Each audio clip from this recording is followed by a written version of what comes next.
Hi, I'm Robert Wright. I run the Non-Zero Foundation, which produces all the shows on Blogging Heads TV and Meaning of Life TV. We host a variety of voices, some of them pretty unorthodox, and we encourage dialogue that is sharp but civil. We think fostering constructive conversation is especially important now that America and the world are looking kind of fragile. If you agree that our mission is important, I hope you'll consider helping us shoulder the cost. You can do that by becoming one of our cherished patrons at patreon.com/nonzerofoundation. That's NONZEROFOUNDATION. Thanks. We need your help, and we deeply appreciate it. Hi, everybody in Blogging Heads world. This is Rob Gressis. I'm doing this dialogue today for Meaning of Life TV, for particularly Sophia TV, the philosophy part of Blogging Heads and part of Meaning of Life. My guest today is Jaime Edwards of St. Norbert. Is that correct? That's right. St. Norbert's College in Wisconsin somewhere. So tell me about yourself, Jaime. How long have you been at St. Norbert's? Yeah, so I'm just going into my third year as a professor at St. Norbert. And before that, I was finishing my graduate work at the University of Chicago. Mm-hmm. And prior to that, I was out in California myself. I did my undergraduate work at Berkeley. Oh, cool. So okay. That's the trajectory, yeah.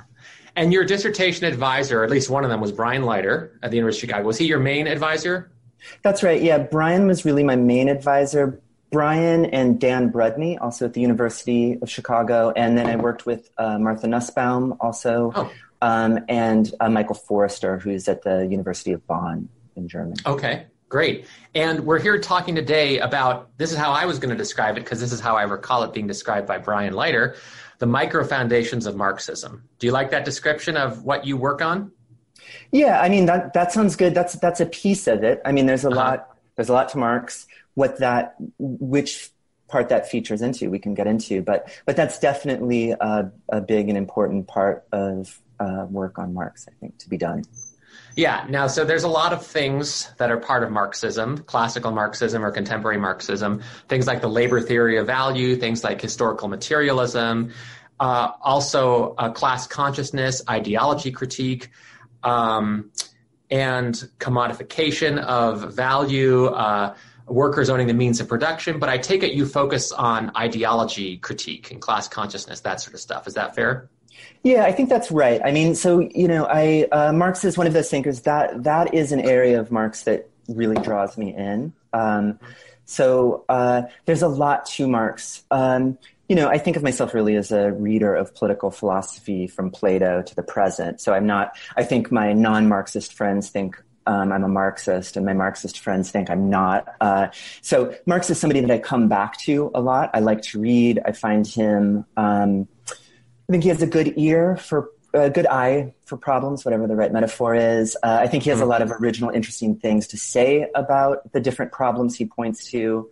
And I think he's right a surprising amount of the time, or at least in the right direction. So I think there's a lot to Marx that I like. I wouldn't necessarily subscribe to the whole picture. I think Marx himself was somebody who changed his mind and moved around a lot.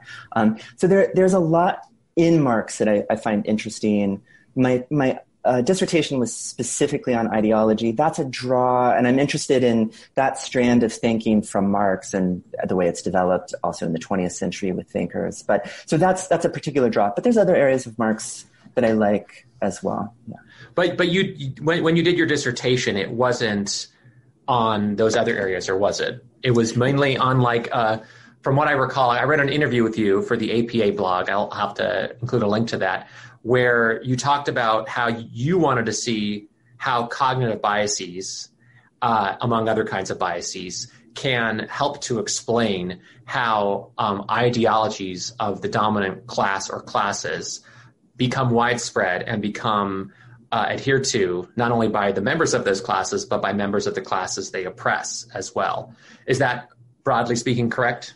Yeah, I think that's very well said. I think that captures it. I mean, the dissertation itself is sort of an articulation and a defense of Marx's whole view of ideology as I see it. So I see this as two pieces. Maybe just to step back and say the two pieces, what these are. I mean, Marx said a lot of things about ideology. He didn't always explain thoroughly what he was talking about, and maybe some of his discussions are even inconsistent. But I think there's a through line that's interesting in Marx on ideology. And it's this thought that, to put it schematically, I would say that most of our moral, political, legal thinking is shot through with false beliefs, first. Second, there's an genetic account of why these beliefs go false. There's something about psychological influences, social circumstances that undermine the thinkers who are thinking these thoughts in this particular time, that leads them astray. And third, this sort of functional component that these false beliefs then serve a function basically of supporting and sustaining the interests of a ruling class. So these are three components. They all need a lot more work, right, to be said. I mean, but the idea roughly is, so to put it maybe less schematically, the idea roughly is that any of us reflecting on the world around us, we're going to sort of have a status quo orientation to our thinking. We're going to reflect on the world in a way where we the way things appear strikes us as the way things are and the way things should be, something like that. And that's going to affect us both as lay theorists, just us ordinary folks, and professional theorists, those Marx calls ideologists, that, think moral philosophers, legal scholars, social scientists, etc. And that orientation is going to orient our beliefs in a way that sort of reaffirms the status quo. And to the extent that the status quo is set up such that it sort of favors elites, things that are going to reaffirm that are going to support and sustain those interests. That's what we might call, that's one half of the account, right? That's what I would call the bottom-up account. And this is the account where the social psychology, these things are going to be relevant. We can come back to that in a second. The more well-known part of the account, but I think is also important, so I'm not saying we should look here, not there. There's a second component. Marx thinks there is, in fact, I would call this the top-down account. I think we can call it that. There's a thought that there is, in fact, something like a ruling class. And this ruling class has monopolized essentially the channels through which ideas are circulated in a culture. And this ruling class, through this monopolization, selects among the beliefs that are sort of emerging those that are most, it selects the beliefs that support its interests the best, say. It promotes those, etc. So there's sort of a bottom-up and a top-down account, and it's sort of a vicious cycle epistemologically, right? The idea is, even without this top-down stuff, our thinking is going to be sort of directed in a way that reinforces the status quo. Worse still, there's going to be forces that are reinforcing that and channeling that back to us, right, in a way. So we're going to get kind of a double thing. We're going to have a psychological propensity to look around the world and sort of affirm it as it is. And then we're going to be getting this messaging on top of it that's like, and that's good. That's right. That's the way things should be. It's the latter part that gets the most attention in Marxism. And I think and again, I think that's crucial. I think that's a really important part. But sometimes in the discussions of ideology, it makes it seem like that would reduce it to just mere propaganda or something, like the ruling class cooks up these ideas. And this is not Marx's view. This is not the interesting part of Marxism. I mean, he thinks that happens, of course, as well. But the more interesting thought is the ideologists tend to be kind of sincere. The people who are reflecting and thinking about this, the people in the economics departments or the moral theorists or the theology people that Marx is criticizing, he's not thinking they're like cooking up schemes most of the time. Sometimes they are, but most of the time he thinks they're not like cooking up. They sincerely believe what they're saying. And so the question for Marx is, that's the interesting question in this domain, but under-theorized by him. The question is, how could that be the case? How could it be the case that sincere people who are purportedly experts in their relative fields could be theorizing in such a way that sort of systematically leads them astray? That's the thorny question. And that's where Marx, he suggests this, he points to, cases where that seems to be what's happening. But what we don't have in Marx is account of how is that really possible? What are the mechanisms that could explain that sort of systematically distorting influence on our thinking? So that's where that's one half of it. And once we're there, then we still have the second half. Is there really a ruling class? Are they really, et cetera, et cetera? I think that's where a lot of this work goes. The first half of this work is to say, wait, is there any evidence that we could have our beliefs distorted in this way? And that's what your work primarily focuses on, is the bottom-up part. Yeah, I do both parts, but I think I do both parts. So I think they work together. But you think less has been done on the first part, the bottom up part? I think a lot less has been done on the first part. So, for instance, I think there are a number of thinkers, like Jan Elster is a case where he said, to his credit, I think he said, for Marx to be, a theory of ideology really needs this kind of work to be done. He himself didn't do it. He also wondered if it could really be spelled out.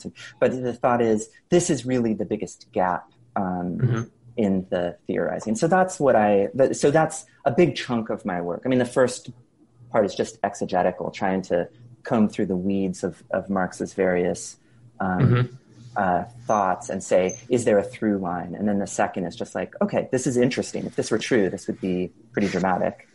Yeah. Is it at all plausible? There are many questions I want to ask you, and it's very difficult to know where to begin. But let me focus on a remark you sort of said offhandedly, and I want clarification on it, because it might have just been casualness in speaking, or it might be your sincere view. You said there's this, I don't know if it's a conundrum or a puzzle or something anyway mysterious about how these theologians, these economists, these moral philosophers can be sincere, but also doing work that serves the interest of the ruling class. Why is that supposed to be a conundrum? Yeah, so it wouldn't be a conundrum. It's the falsity part, or the poor theorizing that makes it a little more, which is made it harder to swallow for some people, right? It wouldn't be why would it be the case that people are getting things wrong or theorizing in ways that seem to be getting things wrong when that has this consequence? So the fact that, maybe I'm like an economist or I'm a theologian, and I'm supporting the ruling class, that part's not the tricky part. I think the tricky part is, it wouldn't be tricky if it was also correct or seemed right in most cases. But I think the tricky part is thinking, why would there, Marx's view is really one of people are poor theorists. They're poor theorizers. They're reflecting on society in a way that's kind of getting it wrong or shallow or superficial, something like this. And I think that's the part that's a little tricky. How could it be the case that people are systematically getting the facts wrong? So my intuition is that it's really difficult to get the facts right. And so to me, the surprising thing is sort of like, how do people get things right? So a lot of this, I think, depends on whether or not you think there's facts to be gotten in the first place, right? So, take a look at natural science. I think you, and I know at least but I would imagine you think there are facts out there for natural science to discover. And it's taken a very, very long time for natural science to discover them, at least looked at in the grand sweep of human history. And even if you start history from like Newton on, it's still taken a very long time to discover all sorts of facts. So that most scientists, where there's some clear feedback mechanism, get things wrong doesn't surprise me, because it just seems to be, if you look at history, that seems to be what happens. They get things wrong until they get it right, and then they save that and they keep on adding to it. That's the hope anyway. But when it comes to, say, morality, this gets trickier, right? You know, some people, many people, think that there are no facts to be had in the first place, right? So there's nothing to get wrong or right. So it's not surprising that there's disagreement because there's nothing to moor the agreement. I think that I'm not that skeptical, right? I think there is something to be gotten right. I don't know if I'd call it a fact, but I'm comfortable calling it a fact. One of the things you said earlier in the very first part of your schema is that most of people's moral, political, religious beliefs are wrong. That suggests that some aren't, right? Some moral beliefs, let's say, are correct. So is it fair to say you think some moral beliefs are correct? Yeah, I mean, good. These are an excellent set of questions. The account I present can remain agnostic to some degree, right? We can get, I won't beat around the bush. I tend to be actually a little bit of a anti-realist meta-ethically. We can come back to that. But nothing that I say, my account doesn't depend on that. So the thing that is interesting, I mean, maybe it's helpful to get a case in view where it does seem maybe more surprising or something. I think when we think about, I actually feel like we probably have a lot of sympathy. So in some ways you're not the person who's going to be the most shocked by this kind of account or something. Okay. But a lot of people are a little more so. I think of something to get something that Marx, a case that Marx would find really interesting. I mean, think about something that we think is a brutal period, right? Something like antebellum slavery, okay? Often when you talk to moral theorists, moral philosophers, there's a view that like people must have known what they were doing was really awful. They must have just been doing it anyways. There's this kind of armchair thought. But when you read the literature from that time, not just the novels, but like, the sermons, et cetera, et cetera, et cetera, once in a while you get the sense that people thought like, yeah, there's something shady about this.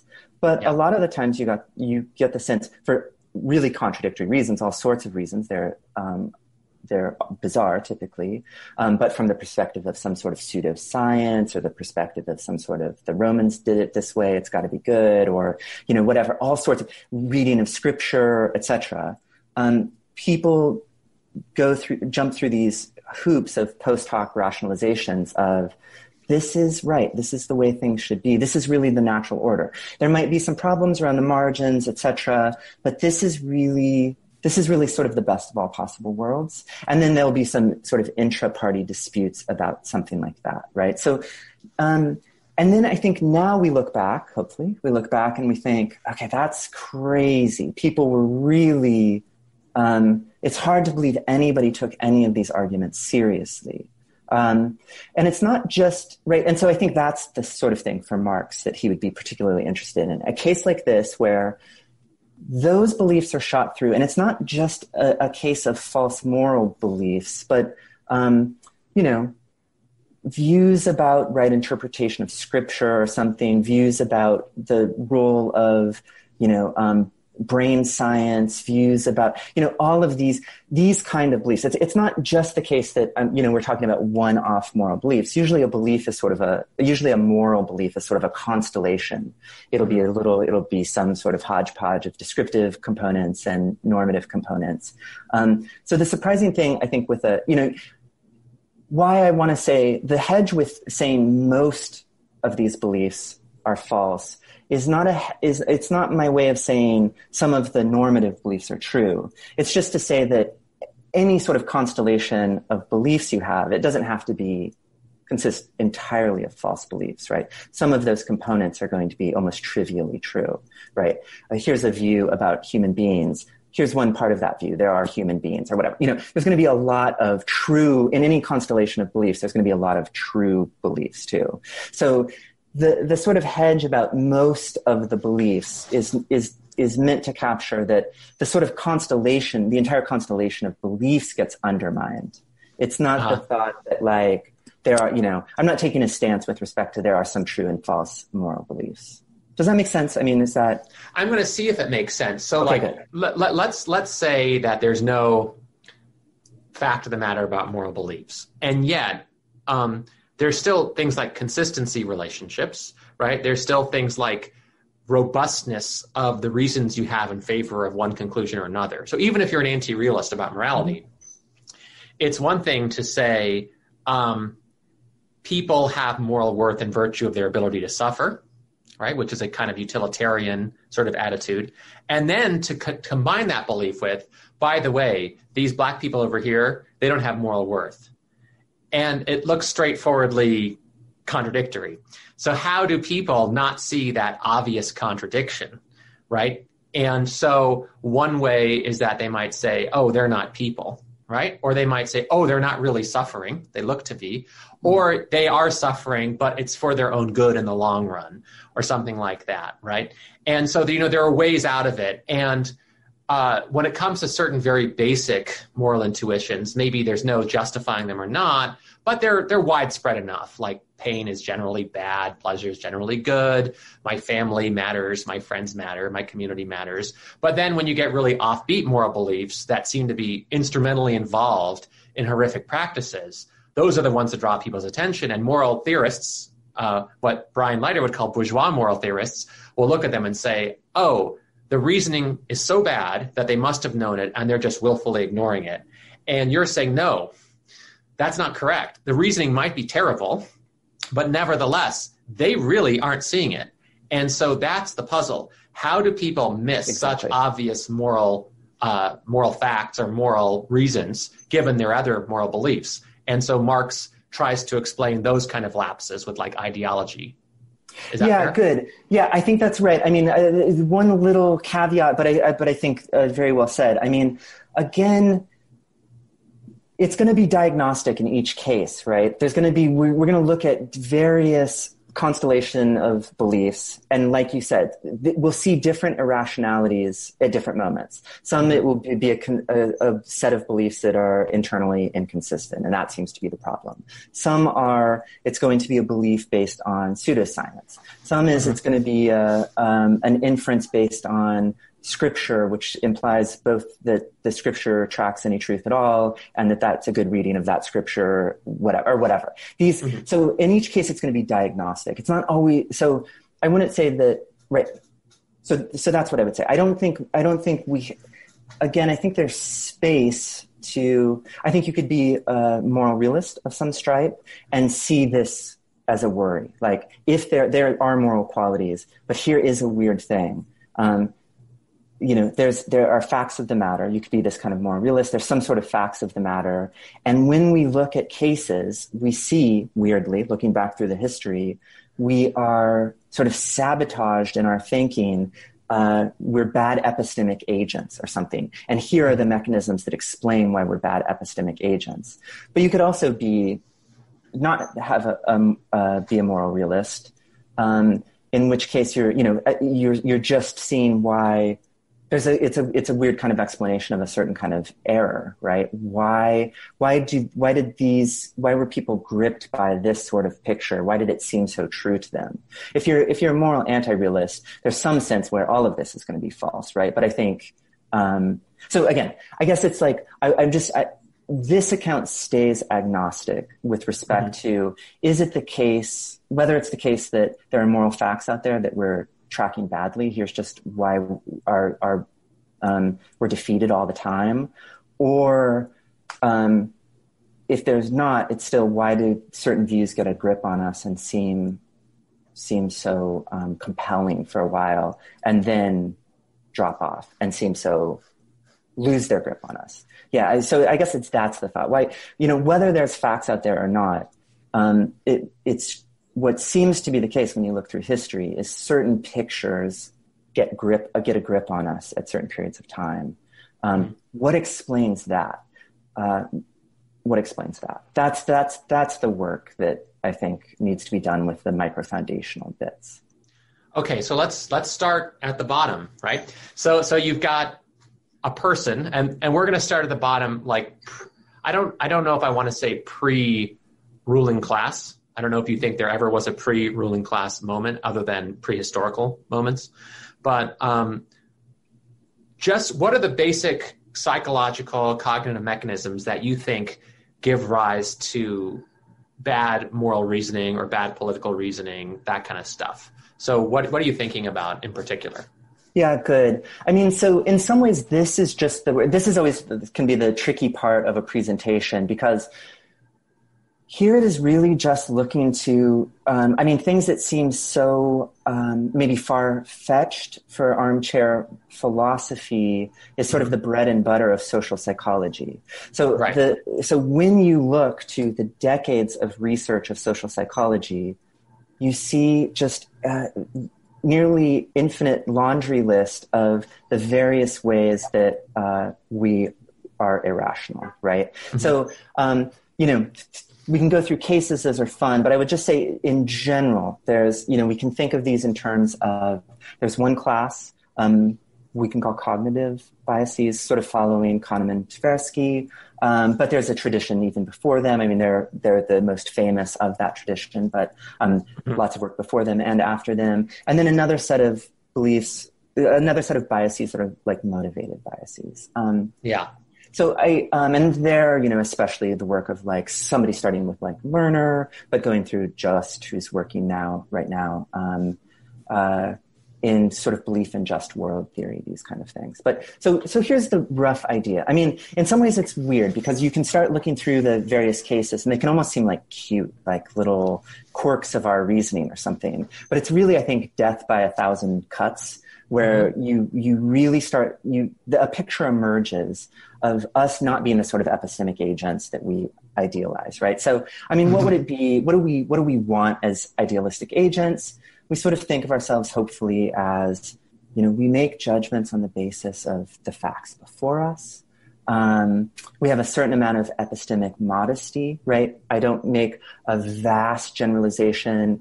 I don't make a large induction on the basis of one case before me. I'm some sort of sensitivity to the thought that like, oh, there's other information out there that maybe is going to, be in tension with this. I need to be cognizant of the fact that I'm working with a limited set of data. And then super importantly, right, sort of updating in the basis of new evidence, right? So it shouldn't be the case, for instance, we typically think, right, it shouldn't be the case that the order of the information that we encounter should affect how, our final weighting about it, et cetera. So this kind of thought. Good judgments on the basis of evidence, a certain amount of epistemic modesty, and an openness to updating our credences, as they say. Right. And what we see is we do none of those things very well, actually, in practice, right? So people form beliefs on the basis of initial information. They will hold on to those beliefs even after the evidence for them has been completely discredited. These are like these Lee studies we see that are so depressing.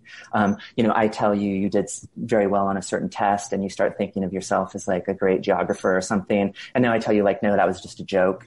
And now I ask you, are you a good geographer? And you're like, yeah, I'm still better than average or whatever. Advice, right? So this kind of thing, right? That we, initial information sets expectations. So there's just lots of literature on this where I will, having sort of an initial expectation, often in the case of, stereotyped belief, I will see correlations that don't actually exist. If I expect certain kind of behaviors from you, I will find that, even in cases where it's not. And conversely, we overlook correlations where they really exist, correlations that are really salient. But if I'm not expecting it, I don't see it. Counterfactual thinking, people rarely engage in counterfactual thinking except in sort of emergency cases where something is, the floor has been, the carpet's pulled out from underneath them or something. And then they start thinking about, oh, maybe it could be this or that. But even the range of ways we think is pretty constrained. So, it's this, for these kind of cognitive, we're sort of in the area of cognitive biases. There's sort of just a laundry list of these things that really undermine, those kind of three features of, say, the ideal epistemic agent or something. We're poor at that. Then there's these sort of hybrid cognitive / motivational findings that we tend to, things that we just see more often, we tend to start evaluating more favorably. We get kind of attached to, right? So there's judgments about, that's one. The mere exposure effect, is that what that's exactly called? That's exactly right. That's exactly right. So tasting something, seeing photos of some group of people, whatever, I start to think like, oh, that's kind of nice. And the weird thing is, though that's a preference, it starts to go hand in glove too with, we also think that we overestimate the amount of people who agree with us, and we tend to think people are sort of deviants who disagree with us. And so these sort of things start to go hand in glove.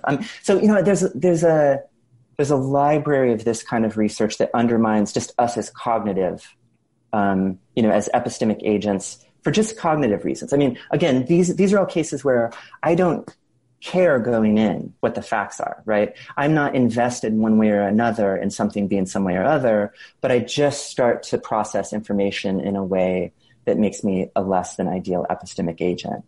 On the other hand, we have, these motivational biases, which are essentially I employ these cognitive biased mechanisms in order to get the result I want. I want some certain outcome, and I will look for evidence. I will investigate until I can confirm it, till I have anything to sort of hang my hat on to confirm it. And disconfirming evidence, I sort of will dismiss, etc.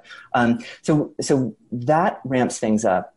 Now, of course, we're going to be motivated in all sorts of ways. But the interesting thing in this domain are the cases where this learner style stuff, where it seems like one through line for human motivation, at least, in as far as we can test now, we don't know if this was the case in the 1500s or something, but as far as we're testing now, we have a desire to believe that we live in a world that's roughly fair, where people roughly get what they deserve. And there's probably epistemic reasons to want this, to make the world seem more orderly, issues of justice, whatever the sort of sub mechanisms are. This is something we do. So what does that look like in practice? We want to believe the world is a fair place where people get roughly what they deserve. When we're confronted with instances that seem to disconfirm that, we go to work to sort of get back to equilibrium. So we either try to see, this sort of victim blaming kind of thing, or to say, these sort of mechanisms, where rather than saying like, oh yeah, in this case, it seems like an unjust thing or a terrible thing that's happened, or we try to start making sense of it in a way. And again, this is one of those things that the literature is depressing and kind of astounding on. We do this in all sorts of cases, with the poor, with the sick, victims of sexual harassment, refugees, elderly, etc. This laundry list of saying like, there's something they did, or there's something that can explain it, or all's well that ends well. Like, it's not great now, but like, you need to, it'll be good for them in the end, or something like this. So it's, again, it's sort of like all of the literature points in this direction that, we set off. So, again, to go back to our sort of antebellum slavery case, right? It's like if you're growing up in antebellum South, we often wonder, like, how could people just not see that was the wrong thing to do? And in some ways, it's like, I think these mechanisms go a long way in explaining why, for most people, it wasn't really registering. There was some sort of thought of, the stereotypes they expected, they found ways of seeing. The disconfirming stereotypes, they found ways of not seeing. And then there's some motivation, of course, to imagine that, you don't want to imagine things are as bad as they are in these kind of cases. So that kind of work. And then this is all before, again, there's a little bit of a chicken and egg thing, right? So it's like, I'm pulling these apart in practice, this idea that there's this bottom up and this top down. I don't, they're both existing simultaneously. When it all dawned, I don't know, probably early on in our organization together. But, right, so in any moment, it's like, even left to your own devices, you're going to sort of see things the way they are, is you take them to be the way they should be. And then, of course, like, then you're going to church and you're going to be getting the messaging that this is God's will, and you go to school and you're getting the messaging that, you merit, it's a meritocracy, everyone, whatever. And little stories to help you make sense of, any sort of leftover discomfort you might feel in these cases or something to, Right. So it seems like you're pointing to rafts of studies in cognitive psychology and social psychology as pointing to the picture of human beings as pretty bad at reasoning, as being, generally speaking, for lack of a better word, irrational in the way they think about the world and the way they conduct themselves even. And that the reason people are like this is not just or only because they've been trained to be like this, but there are sort of, I don't know if you'd be comfortable with the word innate or natural, but there are these very deep set mechanisms in the way the mind works and the way we perceive the world that explain why we have irrationality in this way. And this would persist even if there were no ruling class. Maybe not to the same degree, but it wouldn't go away, right? Is that fair? Yeah, I think that's fair. I mean, again, like all empirical stuff, we would have to time machine back 1,000 years to run these same studies on people. Probably 10,000 years. Or 10,000 years or whatever to see how it played out. So again, I don't want to overgeneralize from what we know, but my hunch is, I don't see any, none of the evidence suggests that this is something that's just in a moment in time. Now, of course, these things can be manipulated in different ways or exacerbated in different ways. But, I suspect that, but this is just pure speculation, right? But yeah, I don't see any reason to think this is merely, these sort of deep-seated cognitive dispositions are merely the product of some sort of, late modern capitalism or some configuration like that. And which is a real worry, right? I mean, I don't think it's a real worry, but maybe you do. Why don't you think it's a real worry? You think, maybe I'm not understanding you correctly. You think it's a real worry that all these biases are due just to late modern capitalism and that they didn't exist? Sorry. Oh, okay. Sorry, I think it's a real worry if this is sort of like built into the human condition in a way. Oh, I see. I would prefer that we were really A+ epistemic agents. That would be, if I could choose, that would be my preference. And it seems like we're not. Now, there's a question of, again, I do think a question remains open, even in light of this literature, to how damaging this is, how damning the picture is. So, one question is, right, the question you asked, which is this sort of baked into human nature? Is this a worry? Maybe it's the case, and maybe even if we, even in the utopian paradise, we're still going to have these tendencies. We might be in a funny situation if we were in a utopia, right, where we were endorsing the utopia, but for these kind of weird biased reasons. Sure, yeah. So that will bother some people. It won't bother other people. We might, have good beliefs for the wrong reasons or something. But there's another question of, how deep these biases are. So the biases are undeniable. The question is, are they a difficulty we face along the way to more or less getting things right? Or are they sort of so pervasive, it's like we are just trapped in this sort of nightmare and there's no way to see our way out of? I think that remains an open question. I think Marx, for Marx, he was a little more optimistic, right? He was a little more, I think he thought we have these pressures, but part of the work, he's still a product of the Enlightenment. Part of the work is working to kind of remove the blinders. There's going to be pressure. They're going to explain why we get sort of trapped in seeing things the way we do.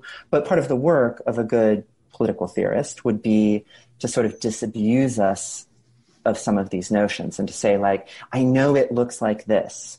I know that, dear worker, it's like proletariat consciousness raising or something, right? I know, so for Marx, it's like, here's a classic case for Marx, right? In capitalist society, it appears to the worker, they're told, and it sort of looks like it if you just see it from the outside, it appears that the person, the worker, and the factory owner are peers in a way. They're just free contractors. I go in, I'm the worker, you're the factory owner. I go in, we shake on, we agree on our terms, we shake on it. It all looks kind of nice, like the free exchange of, right? But Marx is saying, and in a society that says, like, that's exactly how you should see it, that's what's going on, then it's like, even as a worker, I might think like, well, whatever. That was a fair exchange. But the good social scientist, Marx would think, his job is to say, come on, look at the constraints that are operating on you respectively. This is not a condition of like free exchange of equals. You can work, it's different than the serf where you have to work for this one guy. Now you can work for this guy or that guy or that guy, but the conditions are essentially the same and you have no say in that insofar as, so these kind of notions of, right. So that's a case for Marx, right? Where, looks like you're a free contractor, especially if you're getting kind of fed this line of like everyone's free. But Marx would say, okay, this is not really a condition of freedom. But Marx is optimistic enough to think he can tell you that, and you can think like, oh yeah, that seems right to me. So there's some sort of notion of like, there's gonna be stumbling blocks along the way, but we can kind of fight our way through the muck and get clear on the conditions or something. I don't know. There's people that came after Marx who were much more pessimistic. The Frankfurt School famously thought, no, this is just hopeless for these sort of reasons. But it's like, yeah, it's just hopeless. We're trapped. There's no way to see our way out of this. So, I think that remains an open question worth real empirical investigation. Like, how pervasive are these? But it's tricky. And I think the thing I would add is just to sort of echo something you said earlier that I think is important. So, for Marx, these things, our thinking is going to be constrained in these ways, even in the case where we're doing science. Like you were talking earlier about, it's hard to get the facts right. And it is hard to get the facts right. But for exactly the reasons you were saying, science has this nice thing, which is like, it seems to be dealing with a world that pushes back, right? So if I believe, my faith can move mountains literally or whatever, those mountains just don't get moved. And I either have to think like, oh, my faith can't do that, or my faith is not good, or something like this, right? It's like the world has, if I think like, those lions don't mean me any harm, it's like, and then the lions start devouring us.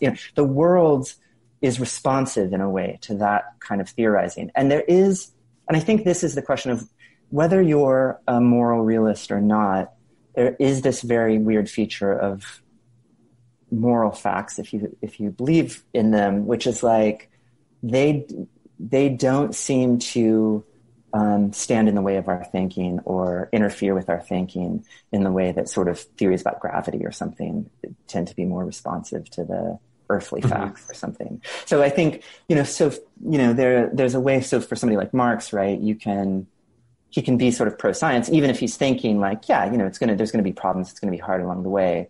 But the question, when we start thinking about how we should live, the best society, these kind of things where the world doesn't necessarily give us, it's not clear what kind of information, if there's moral facts and we're getting them wrong, it's not clear exactly what kind of, how the world is letting us know that in the way that it often does in the physical sciences, say.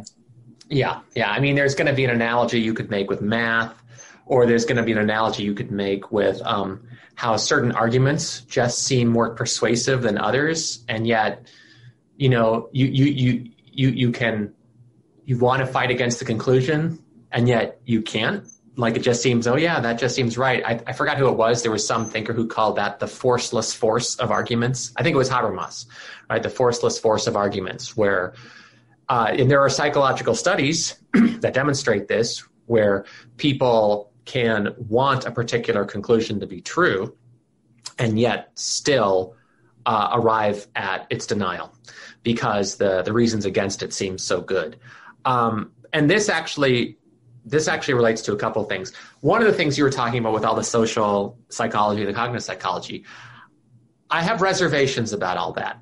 I don't yet have a well worked out enough view to like argue against them, but I'm gonna give a few things to say by way of worry. First of all, there's the replication crisis, right? Where lots of these findings, especially in fields like priming, for instance, were discovered to be non-replicable. And, there's a lot of nuance to the replication crisis. It could be that they weren't replicated because the original people were just really good at doing experiments and the replicators weren't so good. But it could be that they just didn't do a very good job, right? You could have Mark Hauser-like stuff where people are searching for a conclusion and they just keep on running the experiment till they get it.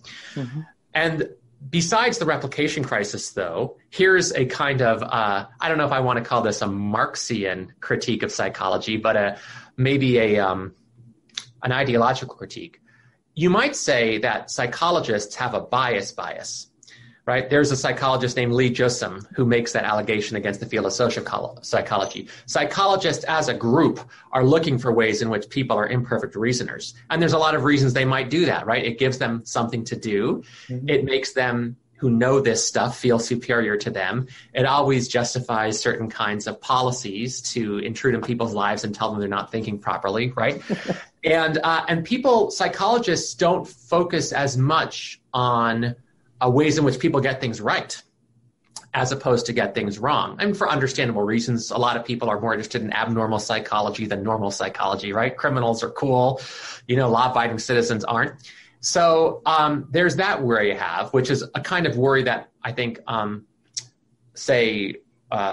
don't want to just say Marxist, but some people have about economists as a field, right? That the field has suffered ideological capture in a way that other fields maybe haven't, or at least in a different way from other fields. The third thing, though, the thing that gives me the most reservation actually comes from this book, which I have right next to me because I've been reading it. I'm almost done. I'm not done yet. It's called The Enigma of Reason by Hugo Mercier and Dan Sperber. I don't know if you've read it, but but it's on my list. I commend it to you highly. I think so. I read Kahneman and Tversky. I've read the cognitive bias stuff. I've read Gerd Gigerenzer, who's sort of one of their critics. But Sperber and Mercier, they come at this from an evolutionary psychology point of view. And I know I keep on mentioning Brian Leiter, but I know this evolutionary psychology comes under fire from a lot of quarters. They're not the kind of evolutionary psychologists who seek to justify existing inequalities, right? They're not that in that camp. Instead, the question they ask is like the people who talk on and on about cognitive biases, right? They seem to have this model that if reason were good, it would help people solve problems. It would help people respond to the evidence. It would help people like do things in a certain way. And then they point out that there's all these biases, right? So like it seems like what reason is supposed to do, its function is to solve problems for a person. And yet it suffers from all these biases like confirmation bias, right? Where you're terrible at finding evidence that undermines your own views. And so reason seems to be very poorly designed to solve the problems it's allegedly existing to solve. And they say from an evolutionary perspective, that doesn't make any sense. It would be very strange if the point of the eye was to see and it was just terrible at seeing, right? So maybe, and of course functions are a thing that, what is a function? And they take basically a Ruth Millikan line, there's a survival enhancement, that's why it's called a function. But they claim that reason does not exist. They call that the intellectualist picture. Reason does not exist to solve an individual's intellectual problems. Reason is, they call this the interactionist picture. Reason is a social phenomenon. The point of reason is to either help you with prospective decisions or to help you justify decisions you've made in the past. And what determines what you count as a good justification, at least for your past decisions, are its effects on your reputation. And so one of the things, the reason that confirmation bias works the way it does is that reason is meant to function in an interactive setting. And so when we're having this conversation, you and I are constantly interacting. We're constantly giving signs we've understood. We like raise our eyebrows if we find something doesn't make any sense to us, or we just nod if we agree, that kind of stuff. And the reason we do this is because there's so many possible contextual differences that we have to find that these responses sort of clue us in. It's like, okay, I'm on the right track. I should keep on talking because I want you to think well of me, right? I'm not very good at finding my own problems. That's your job. My job is to find your problems. So the recent confirmation bias, which they call my side bias, the reason why it works the way it does is because we're very adept at finding other people's problems, and we rely on them as sort of like resources to find our own problems, right? And there's lots more of this I could say, but the basic point is that if you take an evolutionary perspective and you think reason is supposed to benefit you in some way, what way is it supposed to benefit you? Why do we have reason? And they think it's basically to protect our reputation, to enhance our reputation, to help other people in our group figure out what helps the group solve its problems, that kind of stuff. And I think this is all compatible, by the way, with your, I don't know, as you said, you're not sure what the label is for you. If your Marxist friends call you a non-Marxist, your non-Marxist friends call you a Marxist. So I'll call you like a schmarxist, right? So as a schmarxist, you might find this maybe congenial to you, because there might be ways of organizing society where we could use our biases to our advantage, to like advantage the society to stay around. But again, I haven't finished reading the book. I'm pretty close to finishing it. I commend it to you. Maybe you might want to talk to Hugo Mercier, because he might have a lot of stuff to say to you too. But that's my main reservation about this bottom up part of your picture. But regardless of that, there's clearly some times when you can put them into situations where they're going to do funny stuff, right? If I ask you to say toy boat 5 times fast, you won't be able to do it. It doesn't mean you can't speak. It means that when you're put in certain kinds of situations for which your mouth wasn't sort of formed, or for which speech wasn't formed, it's not going to work, right? So let's go back to this. If you want to respond, actually, I should let you respond. Do you want to respond to any of that? Yeah, just quickly, a lot of interesting thoughts there. Quickly, replication crisis, of course, that's real. That needs to be taken seriously. I think there's, right. I think as outsiders to that, sort of as people who are, reading this literature, I think there are ways that we can avoid the controversial stuff, right? There's some stuff that is more in the center of this controversy. There's a lot of things that have held up, right? So we'd want to be, we just want to be careful about what we're looking to. But I think even if we just stick with, in my dissertation, for instance, I tried to just stick with the uncontroversial stuff. I was writing a lot of that during that crisis. So that was, right. So it's like, okay, so it's just like, okay, just stick with the stuff that seems relatively uncontroversial. Okay. The question, the evolutionary stuff is interesting. And I don't want to pretend like, no, that's like just a non-starter. But there are things where there's perfectly reasonable, right? You might think like, you're right, the eye, why would we evolve eyes that couldn't see well? Well, in certain kinds of things with reasoning, it can be a little trickier, right? So here's a perfectly suitable use of bias.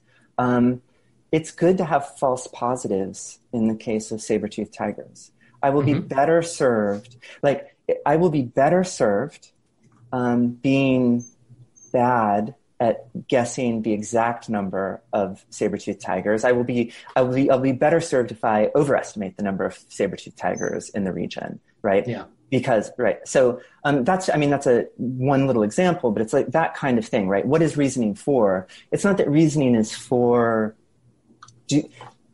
Reasoning can serve us in ways that are not necessarily in the ways that serve us vis-a-vis the ideal epistemic agent, right? So this sort of wanting to have false positives would be a case of that. And we'd have to go through and think of the other ways.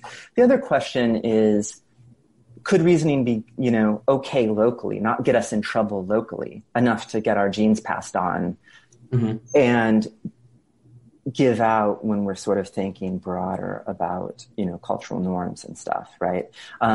Just think about cases like, a lot of the motivational biases, right? We're not going to be ill-served. There's plenty of false beliefs that don't immediately undermine our standing in the world, right? I take it that a lot of people who benefit from the society as it is, there'll be a question if it's going to get them in trouble in the long run. But as long as things are in their favor, it's like the kings can believe whatever the kings believe. At some point, it's going to get bad for them, but they can go on for many centuries, So it's an interesting question, this question of what is reasoning for? Why would it be so bad if it were designed to make us ideal epistemic agents? Well, I don't think it was it's evolved with us, and we don't need to be, right? So that's one sort of set of things. The thing that's interesting, though, that requires more thinking through is this notion of sort of communal reasoning. Like, I am confirmation biased in my own case.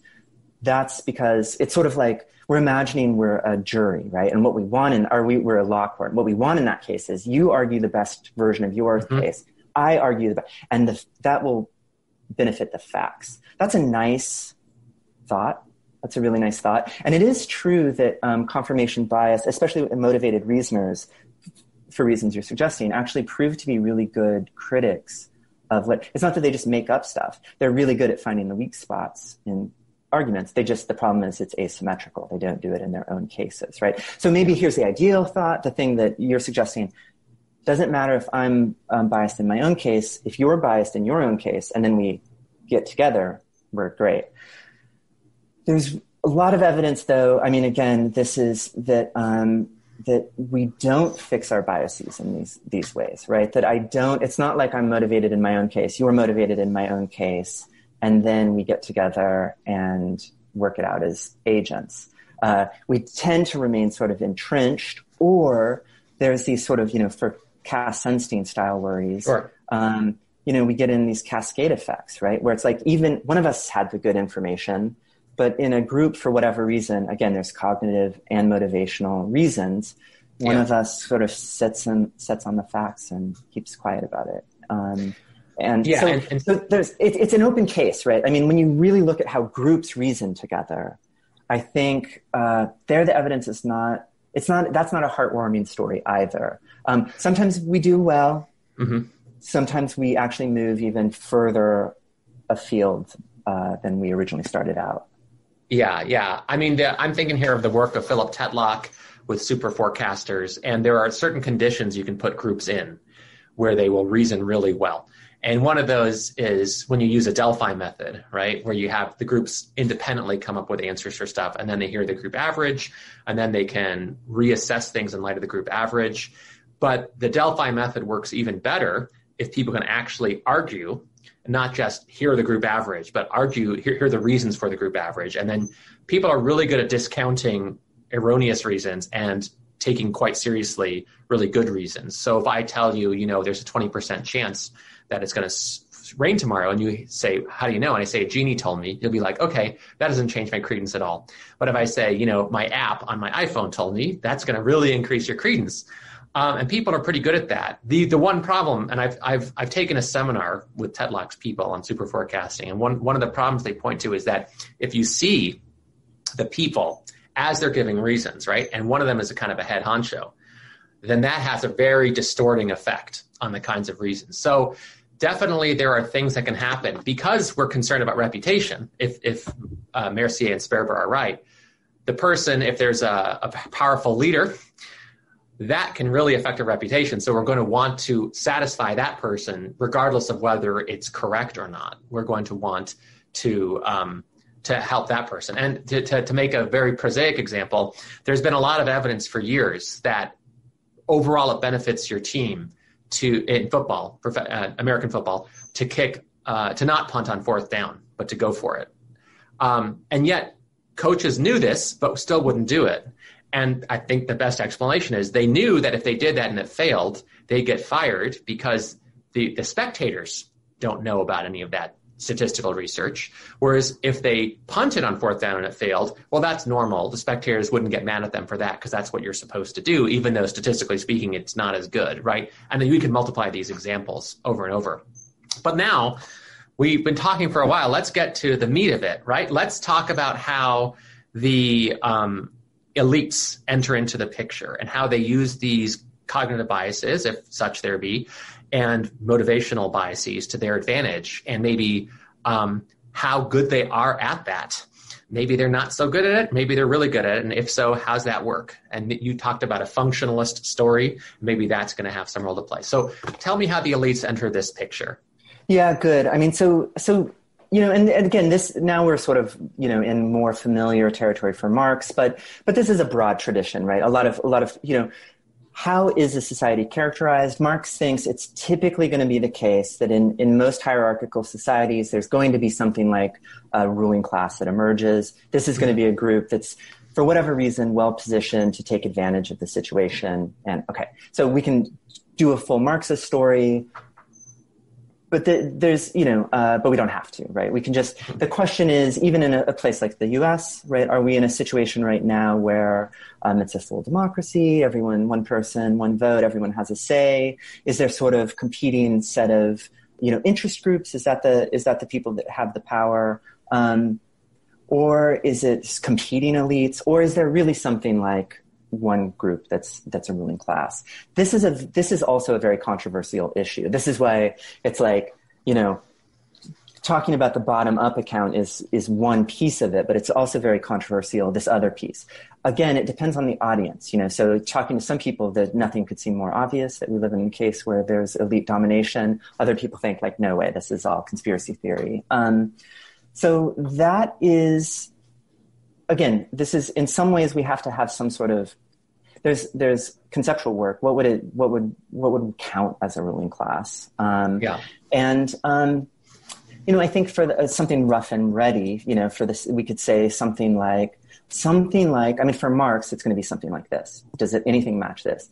Something like monopolization of political decision making. That's going to be a component part. Is there a class that can secure the outcomes they desire when they desire them? And in cases where maybe they wouldn't be getting their way, is that a case where we can say they've made a concession in light of their other interests, right? That's going to be one aspect. Is there a group that sort of secures the political outcomes they desire? And then the second component is this sort of ideological component for Marx. Is there a group, it should be the same group for Marx, that has sort of secured the channels in which the mainstream ideas that are going to be of social and political significance are sort of circulated?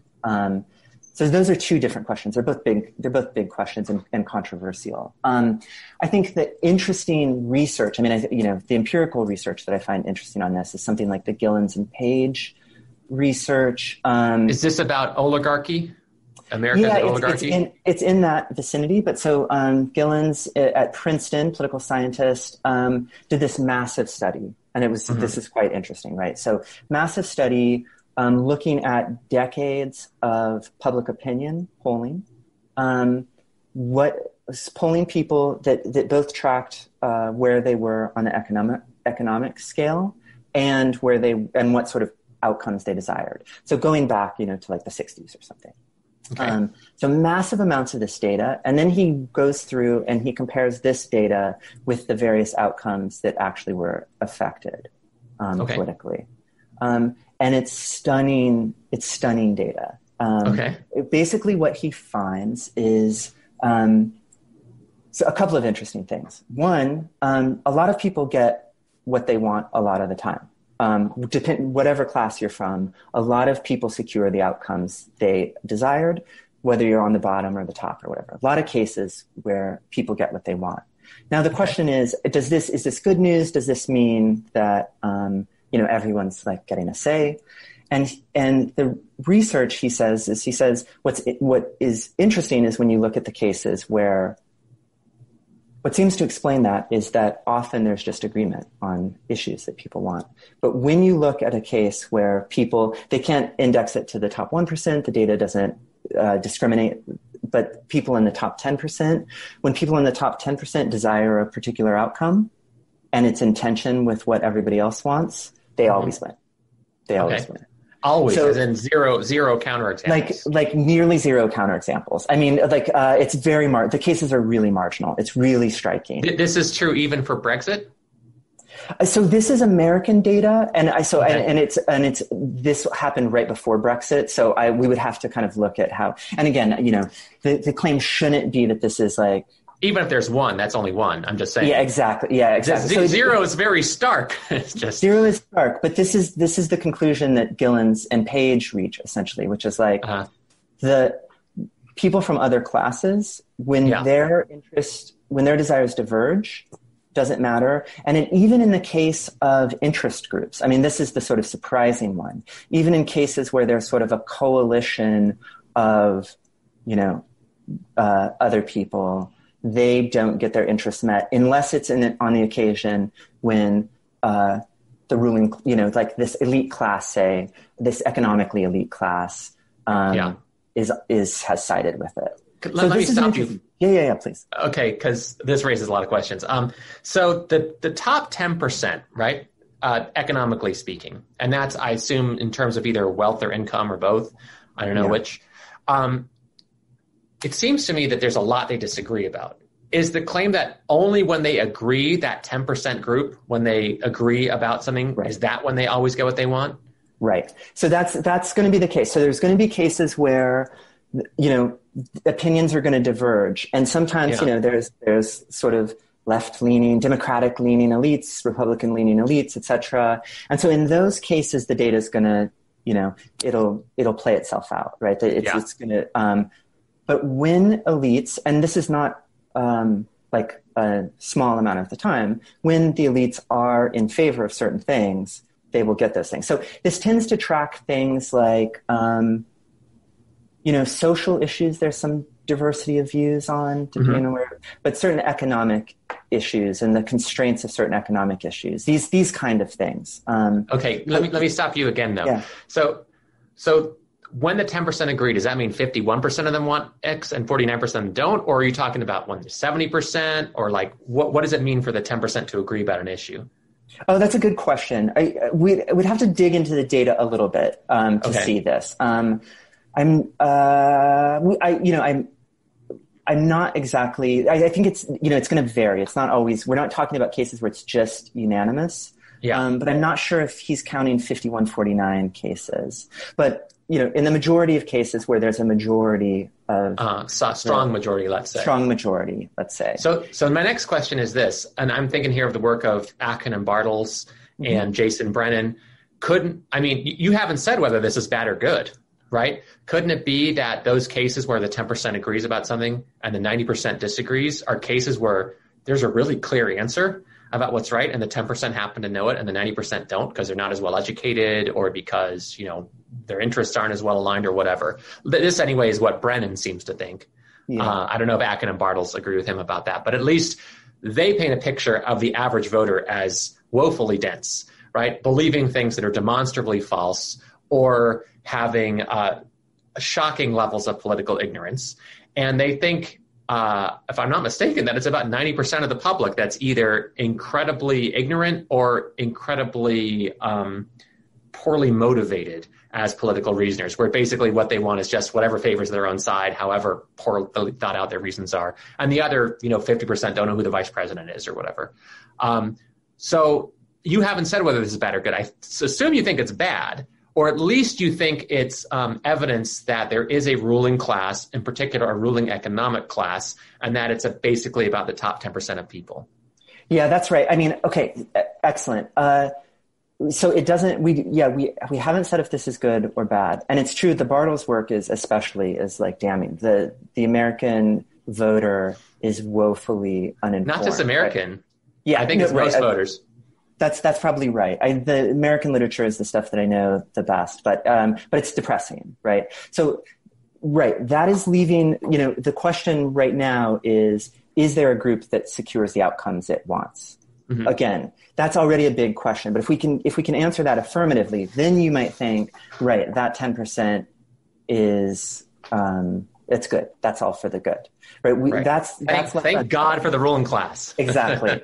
And we don't. Just one little caveat: we don't know. It doesn't seem like it's probably the 10%. It's just that's the most the data for the Gillen stuff can discriminate. It might be that it's the 1% of that 10% that's doing the heavy lifting or whatever. We just don't know that yet. We don't have that kind of research yet. Yeah. So right, and we are bracketing the question of is it good or ill, and there are a lot of cases where it seems like often the majority has views that we don't like or whatever. So that's we would have to then go back and revisit that. But the question is just right now: is it the case that there's a group that somehow through economic status is able to secure the outcomes it wants, whether that's to the good or to the bad. Okay. And there's lots of evidence that that is the case. Right? And so, just to be clear, yeah. As for ruling classes go, because like I believe in what sociologists call an elite theory, more or less, where elites in an organization generally determine what most of their members think. There are counterexamples, of course, where the members are just like, no, F you. I think that happened with the Republican Party in the 2016 election, where the elites clearly did not want Trump, but he won anyway. There are lots of different kinds of elites, right? There's what you might call elites of culture. There are elites of science. There are elites of wealth. There are elites of of learning. I take it it's just there's either not been studies about cultural elites or academic elites, or there have been studies and they show that they have very little power to influence outcomes. Is it the latter?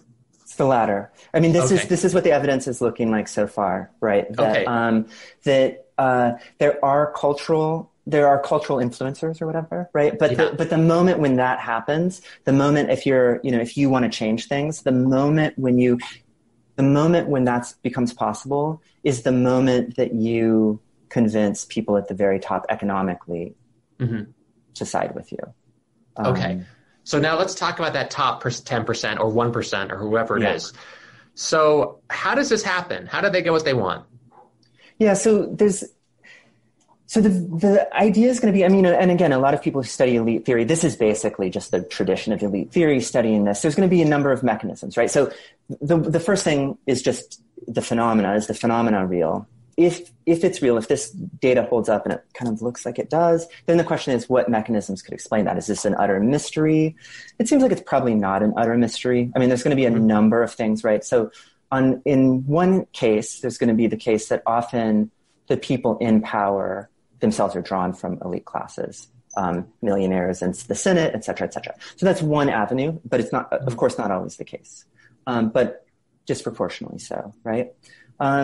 It's also going to be the case that the people in positions of political power, if they're not coming from the elite class themselves, are going to be funded by people coming from these sort of these places. So there's going to be that kind of patronage, sort of roughly a patronage system, right? I will support you to get into office. I will see to it that things are good for you once you're out of office, et cetera.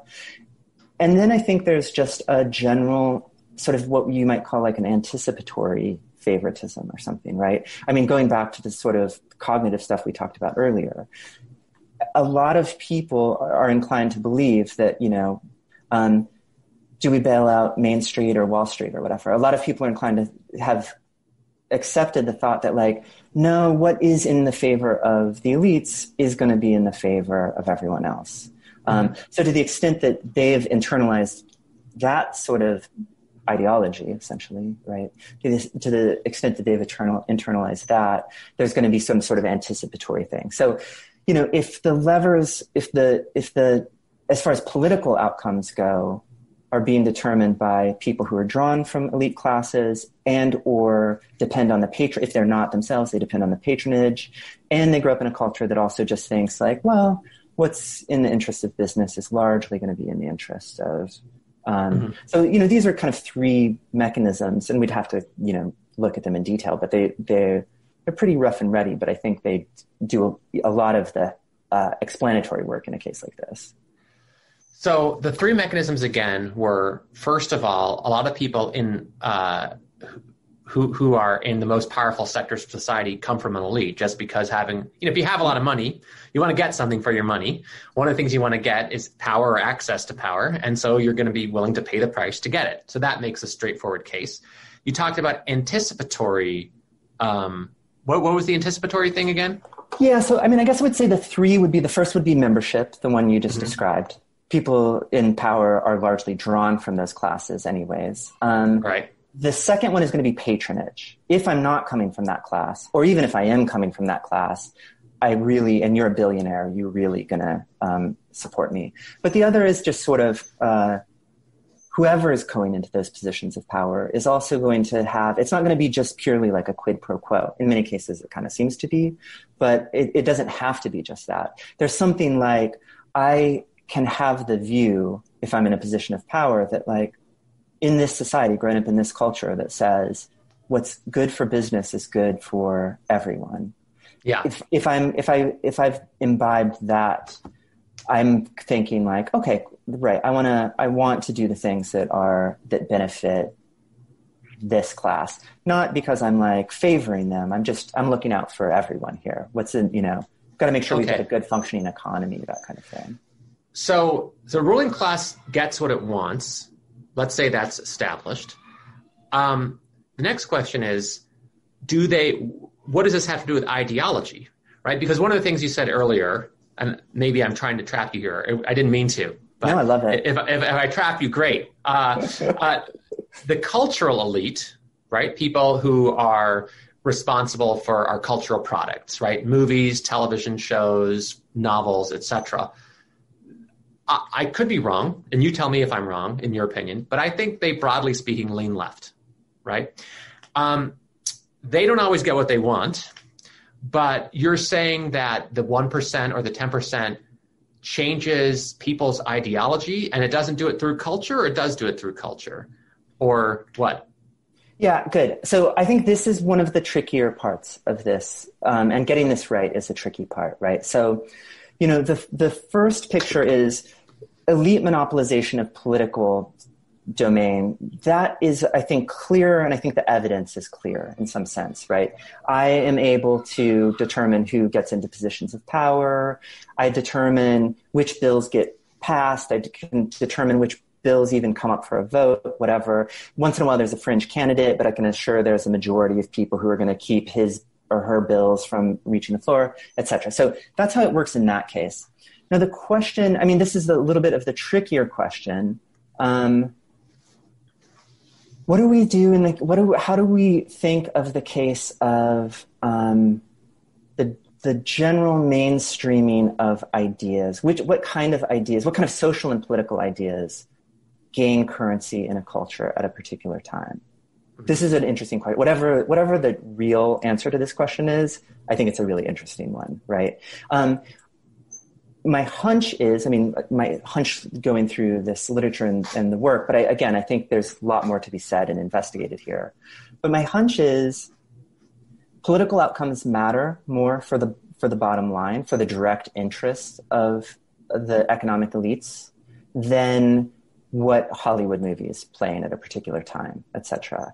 Or that there's like a Marxish, scholar working in, Wisconsin or something. Like these kind of things, right, are a political bill that says, let's take all wealth above $3 million or whatever, and reinvest it into, poverty and college and healthcare and things like this.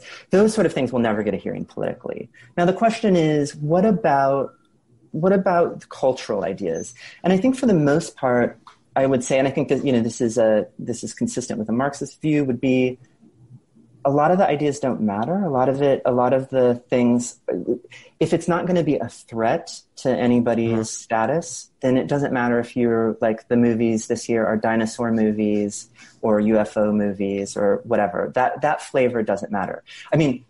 There is a sort of a strand in 20th century Marxism that I think is always looking for how the cultural products themselves are sort of reinforcing the norms, So it's like, on one view, it's like, we don't care what Taylor Swift is doing because she doesn't she doesn't affect the bottom line. The other view would be like, no, something about Taylor Swift is encouraging us to think about culture in a particular way that's going to sort of reinforce our values. I think there might be a little truth in the latter. But I don't think it's essential to the Marxist picture. I just think for the Marxist picture, it's not going to matter. Some things are going to reinforce, some things are going to bubble up but what is probably not going to bubble up, or if I start making films, if I'm a filmmaker and my films, the upshot of my films is we've got to go get Jeff Bezos and get that money. If that's really the upshot, then it would be interesting to see what would happen. And if the monopolization thesis is right, it should be the case that at the moment that movies or film or music or any of that sort of stuff, that sort of cultural production started to threaten any of that, then we would expect to see that clamped down. So it's a little bit of a counterfactual. I would say we haven't seen anything that's actually posed any sort of real threat to that yet. So we just don't know yet. We've seen a guillotine put in front of his house or put in front of the Washington Post. I forgot. There's some Jeff Bezos guillotine somewhere, but I don't think anybody's worried or hopeful that they're going to actually behead Jeff Bezos. But that said, so let me see if I understand the picture a bit better. There's it's not as though you're saying that the reason the cultural products are the way they are is that the ruling class wants them to be. It's rather that when the cultural products are getting to be a certain way, then the ruling class will do things to prevent them from getting a huge hearing. So if there were a movie that was all about having a socialist revolution, it wouldn't get very popular. Or if it started to get popular, you'd see a concerted effort from even MSNBC and maybe not Pacifica Radio, but even like MSNBC and CNN and The Nation magazine, basically saying, hey, this movie's very dangerous. It's promoting violence against people and that kind of stuff, right? Is that fair? Yeah, I think it would be something like that. I mean, again, so there's going to be a spectrum, right? But on one end of the spectrum, you might have the view, and again, this is why I don't mean to be vague. I just think this is like an interesting avenue to research and think. On one end of the spectrum, you might think elites just don't even care about popular culture at all. That's not going to matter. What we're talking about when we're talking about key social and political ideas is sort of what does and does not appear on MSNBC and the New York Times and Fox and those kind of things. And you might think like, movies are not going to ever matter. But if movies did start to matter, I think that would be the idea, that you would see a concerted effort to sort of diminish those or to undermine them. For that to be right, for this part of the thesis to be right, that would have to be the case. Again, this is a test case, and I think it's important, right? Because it's like, if this is sort of a counterfactual claim, if there's real monopolization, it's got to look something like this. But even short of that, I mean, I think it is an interesting fact. I mean, a more standard sort of Marxist thought would be, just look around us right now. I mean, we don't have to do the counterfactual thinking. That's interesting. I sort of want to do that myself. But it's like, we don't need to do that. Here's an interesting fact. Look at the prevailing ideas that are in circulation right now. Is anything really a threat to the economic status of those at the very top? And it seems like there's very little that really is. I mean, these are slightly weird times, like we have Trump and Bernie Sanders and people that are like a little more outside of the, the Overton window. Yeah. So it's interesting to know, maybe there's a weird cleavage or something happening right now. Yeah. But I'm skeptical of that too, and it does seem that when you look at the ideas, even the ideas on the left, right, the ideas that really have currency right now, a lot of the ideas that seem to be, that have the most traction morally, the things that are treated as sort of the moral issues of our times.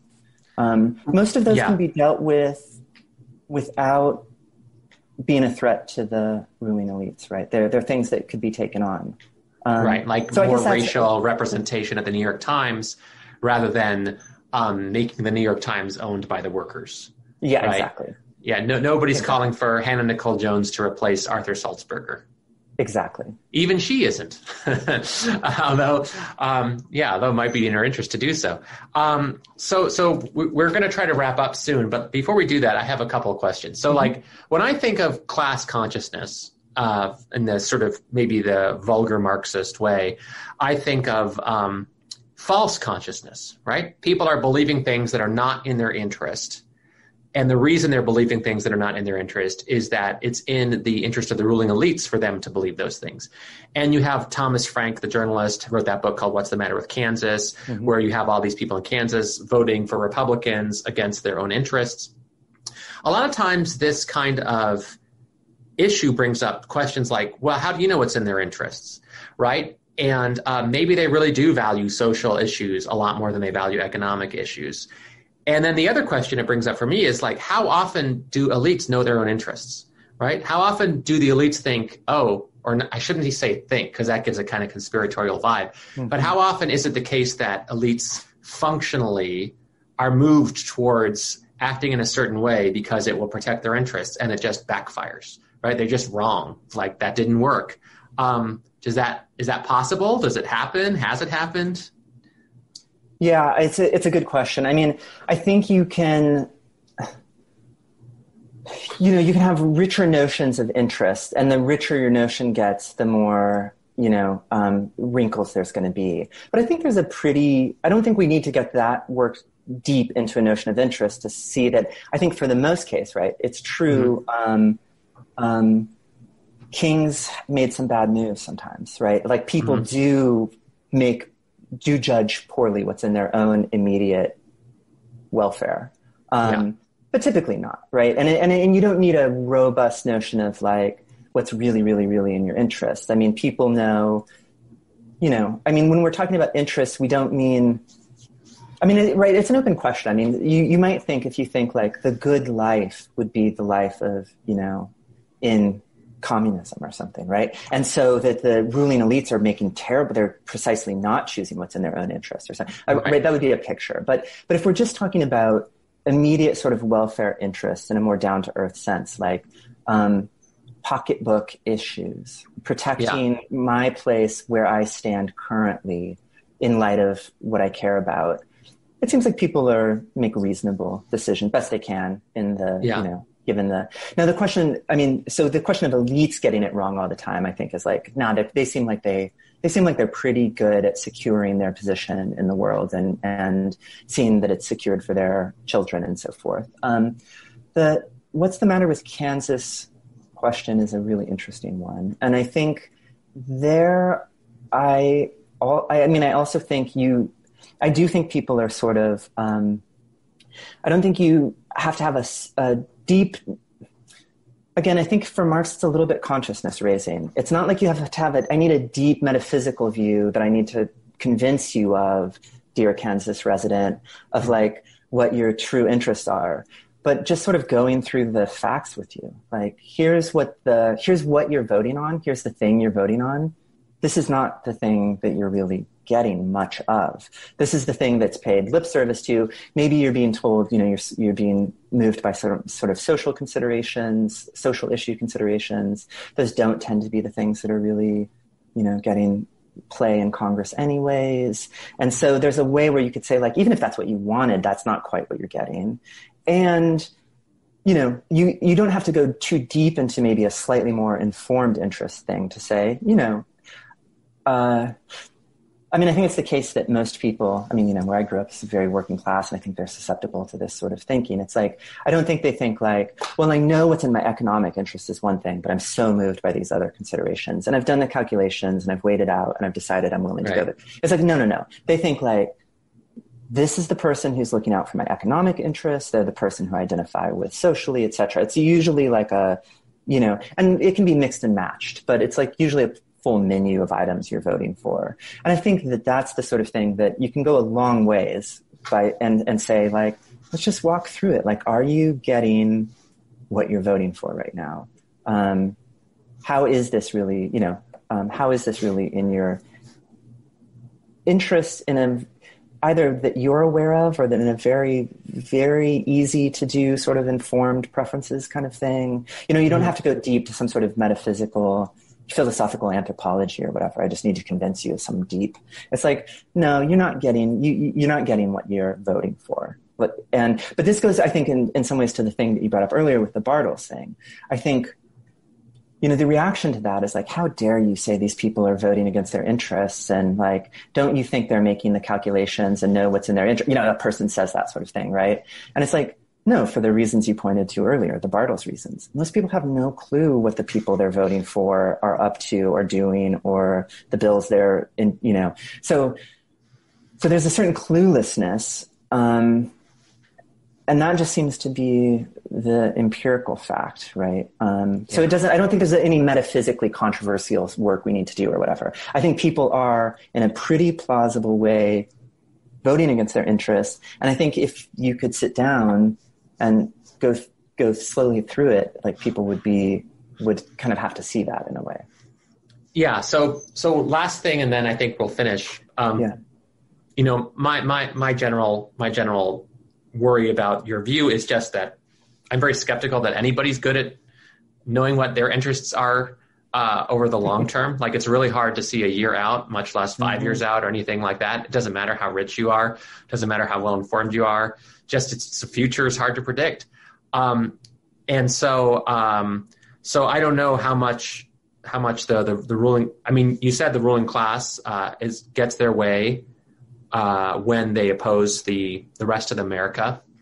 And then the question becomes is, when they get their way, does it work out for them? I'd be curious to do that. But I've always had this question, and I don't think it's a question that Marxism raises for me, although I don't think Marxism has anything particular to say. It's just a prurient question, which is, to what extent do you think the really mega rich, like the Jeff Bezos types, the Bill Gates types, like, are really trying to steer the system in a certain way? To what extent are they trying to get clearer on it, and then maybe even talking to each other and say, hey, let's do this and that, like a literal conspiracy? And I think there are conspiracies of various sorts, like, 9/11 was a conspiracy. Those people really got together in a plane and crashed it together, right? Conspiracies happen. What do you think? Like, do you think that happens? Do you think they have a sense of, they have a picture of their interest and talk to each other to try to make it happen? Or is it just all like functional, all systemic, or almost all, and then that kind of stuff just doesn't happen because it doesn't need to? Yeah, I mean, don't you suspect it's sort of a hybrid that, I do. Yeah, that it's like, I don't think you have to think, right, it's like a cabal of secret meetings, although it can be like that. Koch brothers kind of roll that way a little bit, right? And, so I think there is some sort of, I think there, we're not talking about a huge number of people, but I don't think it's like a cabal, like every Thursday we meet in the parlor and like hash out what we're up to, our agenda for the week or anything like that. So I think it's some sort of combination. I think, for Marx, and I think this is maybe a way to think about it. I think for Marx, he thought there were classes that were just lumped together in virtue of where they stood vis-a-vis the economic system. Then there's another sort of thing, which is class consciousness, which emerges when they recognize, like, oh, hey, we're in this kind of situation together. Maybe we should orient ourselves together. I think there are probably many rich people who don't think about themselves in those terms. But there are clearly organizations. There are clearly, organizations of wealthy people who are thinking, like, here's what's in the economic interest of the country, or whatever, and that are talking, right? And it doesn't have to be like a cabal style thing, but I think it's like they're talking, but it's like it's also what seems reasonable to one another. They don't have to cook up anything crazy. It's like what's reasonable they're gonna be sort of in it together. I mean, what's good for Goldman Sachs is going to be what's good for the head of Chase. What's going to be what's good for the Koch brothers, etc. And then there'll be some disagreements, of course, intra-family disputes and stuff. So I suspect it's just more like that, like it's not like a Wednesday meetup or something. Right. But there's, the Chamber of Commerce and that kind of thing, and the things that sort of play out in who we're voting in these kind of discussions. So I suspect that's it. I mean, that does that seem? How it is probably. If I had $160 billion, right, and I was known by the world to be the richest man in the world, I would feel different from how I feel now, right? The mind would begin to start working in certain ways. Like, what am I going to do with this, right? I can change the world if I want to in like important ways. How do I think it should be changed? I think that I guess that would be how a person would think who had that much money. I mean, it's not how I think, because what's the point? I'm not going to get that much money. But like, once you start thinking along that way, you start thinking, can I bend the country in a certain way, right? And you'd hope they would be more than just how for it to benefit me, to like benefit everybody. But chances are they're going to not think to themselves, people like me shouldn't exist. They're probably not going to think like that. They're probably going to think, and to the extent that there are groups of people who say, people like you shouldn't exist, they're probably going to, if it starts to get large enough to be worrisome, then they're going to start saying, hey, pump the brakes here a bit. Let me try to do something about this. Now, if it gets big enough to be worrisome, I don't know how successful they'll be at that, but you have provided some evidence that if it's to be believed means they'll probably be pretty successful. And maybe that's due to a lot of people's belief that this is a just world. Like getting rid of billionaires seems pretty unjust, right? Maybe they did some really good stuff. I think Steve Jobs did a lot of really good stuff, personally. I mean, I don't think he was a great guy, but I think his products have brought a lot of happiness and unhappiness, but a lot of happiness in the world. And so, I don't know that Steve Jobs is a policy failure or Jeff Bezos, maybe the heirs to the Walmart fortune. But, anyway, I feel like there's a book to be written there, the secret history of the ruling elite. But anyway, all right. Thank you very much, Jaime. It was very fun talking to you. And I was going to say, I'll see you on the flippity flop, as though that's going to be my catchphrase, but I think I'll work on it. I'll see you later. Great. Thanks. See you later. Thanks. Bye.